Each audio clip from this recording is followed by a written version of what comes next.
Our final topic is acid and base strength, and it's based on two factors. The first is the amount of dissociation that the compound goes through, and this means that the compound breaks apart into ions. So for example, if I had HBr, which is an acid, when it dissociates, it breaks apart into hydrogen and bromide ions, and so we get the positive and the negative ions from it.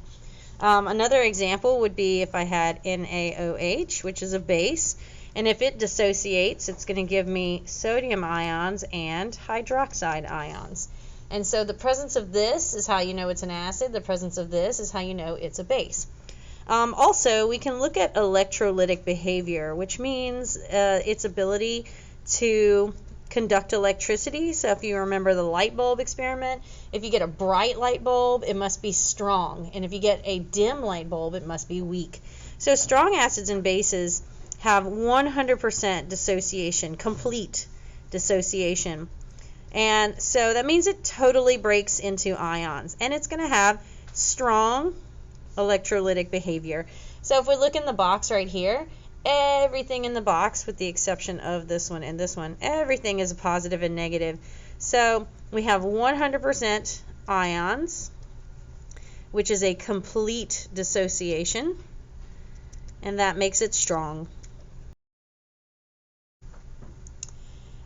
As opposed to weak acids and bases have a partial dissociation. So it partially breaks into ions, and it's going to have weak electrolytic behavior. So over here, you can see we only have 1, 2, 3, 4 total ions in this solution, and that means that this is going to be weak. It's only got a partial dissociation. So we have few ions, partial dissociation,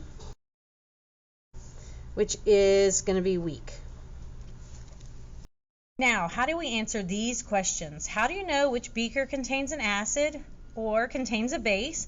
How can you tell if it's a strong acid or base or a weak acid or base? So let's look at some beakers. So in these two beakers, one's an acid, one is a base. How can you tell? A base is always going to make hydroxide ions, and an acid is always going to yield hydrogen ions. So first of all, we look at our compound and see if we have hydroxides, and if we do, that's a base. If we see H plus ions, then those are going to be acids. So usually if it starts with hydrogen, it's going to be an acid. If it ends with hydroxide, it's going to be a base. Let's write that down. How do we know if the beaker contains an acid? We see the H plus ion in the beaker. So starts with hydrogen. A compound that's an acid is going to start with hydrogen, and it's going to have the H plus ion in the beaker. If it's a base, you're going to see the hydroxide, OH minus ion. It's going to, a compound that ends with hydroxide is going to be a base. Right?